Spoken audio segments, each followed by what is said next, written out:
So I've been doing a series on my main channel, and it's going pro, right? Me trying to qualify for a professional Champions Tour event. That's the goal. And I'm working hard, training hard, spending a ton of time practicing. Hours. Now, I had some concerns going into this. One, could my body hold up to the practice schedule? Like, could you go from not practicing hours and hours a day for many years, right? I'm good, scratch player, practice a little bit, play, and I'm able to maintain a 0 handicap, scratch level handicap. Can I go from that to really having to practice like 4, 5, 6 hours a day? And can my body handle it? So I'm pretty fit. I'm pretty healthy.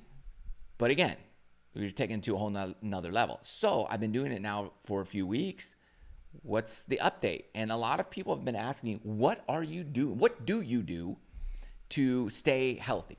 And I appreciate a lot of the comments, emails, and things like that people are like, wow, you're 50? You're 50 years old? How? All right, what are you doing? Like, okay, I'll tell you. So that's what this is. And let me know other things you want to know too as we go. I'll try to reply to as many comments as I can. All right, so first off, number one for me is by far, in my opinion, the most important, and it's what you put in your body. So that would be the medications you take. Those have an impact on your physical health, regardless of what you take. And everybody's a little different in this. That's going to affect your body. There's side effects to everything. And all of these medications that we take have to pass through our liver on some level. Aspirin, whatever, headache medicine, migraine, whatever it is, whatever you put, sunscreen, on some level, that is toxicity that has to pass through your liver. Now, consult a doctor before you do anything, okay? Because I'm not a doctor, all right? So I'm not giving you medical advice. I'm just telling you what I do. So, I take no medication whatsoever, 0. I don't take anything. If I have a headache, I relate my headache to what did I do to give myself a headache? Am I dehydrated? Do I need water? I do drink coffee. So did I not drink coffee? Because that could be a caffeine headache. Or what did I eat? If I eat something that has MSG in it, I'll get a headache. So I'm very careful about what I put in my body, or I don't just take something personally because I have a headache or anything. I really my elbow hurts. I got to take an Advil. No, I don't take Advil. I take nothing. If I have an inflammation in my body, I do other things to relieve inflammation in my body, and we'll get to that. All right?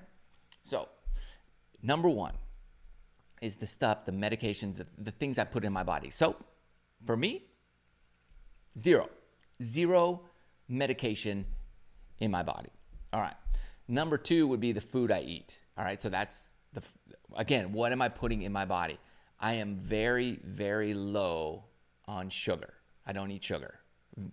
I eat a little bit, but I do have a sweet tooth. Like, I like these hard candies or whatever, but I don't typically eat a lot of sugar. So I stay away from that. So there would be a lot of sugar alcohol is going to convert into sugar. And if you drink a lot of alcohol later on at night, then you have all that sugar, then you go right to bed. It's like double worse. So again, do your research on this, but you've got to keep that in check. I'm not drinking every night. I'm not having a couple glasses of wine at dinner. No, I don't do that. So when I do, it's few and far between, or not often. Okay, so That's going to be another thing that's really going to affect your inflammation, your digestion, your liver. Again, your liver is critical in processing toxicity throughout your body.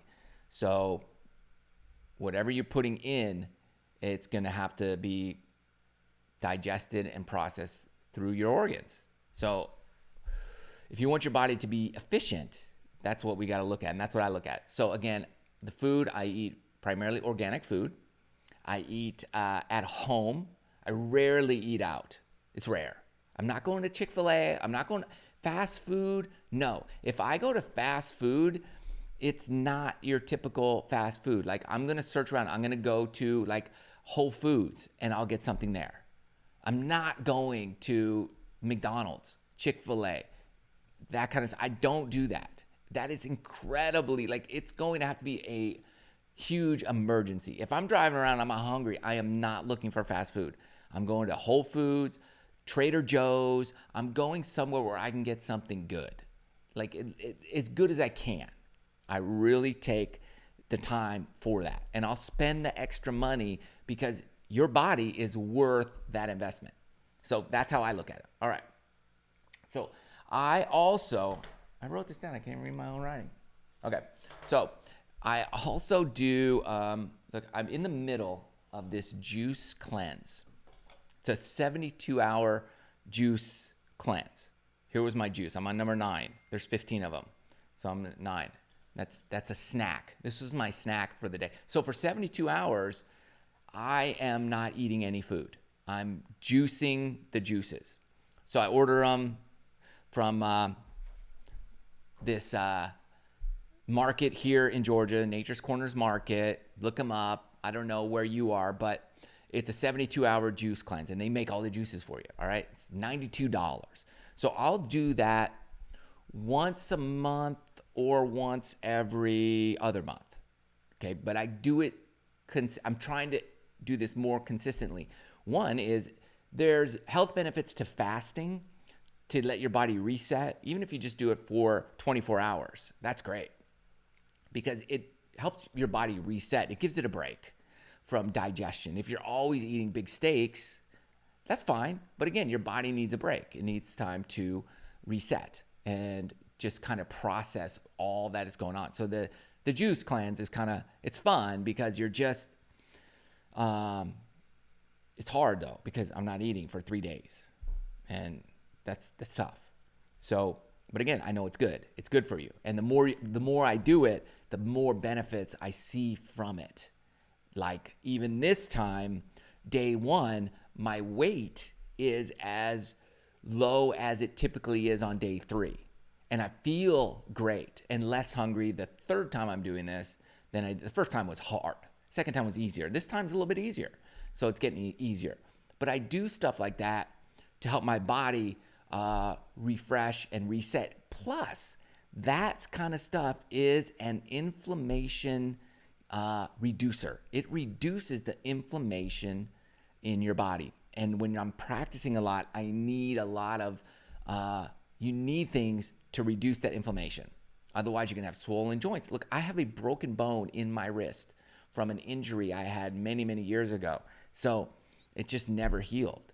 So it inflames and it gets sore. It is not. I practiced 4 hours today with my wedges. It doesn't feel bad at all. That's because I'm doing stuff to proactively deal with the inflammation ahead of time, like the juice stuff, like what I eat, what I'm putting in my body. So those types of things, incredibly helpful in preserving your body. I also see a chiropractor every month, just to make sure I'm aligned right and that my body is kind of, going in the right direction. Even if I don't need to see him, I do see him because he's just gives me the tweaks. I'm good. I don't want to wait till I have a problem. It's like getting your oil change, right? Your car oil light shouldn't go on. You should change your oil ahead of time, right? So that's what we're doing here. And then the last piece really is exercise. What am I doing for exercise? Okay, we do a little bit of weight training. So whatever that equals for you. It doesn't have to be heavy weights, just Keep your muscles fit and toned and strong. Do push-ups and sit-ups. That's fine. Do squats just with nothing, just to help keep your muscles toned up. That's the kind of stuff I do. I do a lot of push-ups, some sit-ups. I use these bands where I stretch a band, one of those resistance bands. I do this stuff because that works the back of my shoulder blades, which helps in my posture, which ultimately pulls my body into proper alignment. So again, that's the exercise stuff I do. I love the bands just because I can really tone and tweak my muscles, which is perfect for golf because I'm working the front and the back and the sides of all my muscles. All right, so those are kind of the basic things I do to stay healthy. If you have any questions, comment below. Let me know things you're doing to help boost your mental clarity, your stamina on the golf course, and your fitness overall. And good luck. That's the basics. Any questions, comment. I'll try to get to as many as I can. Thanks for listening. See you next time.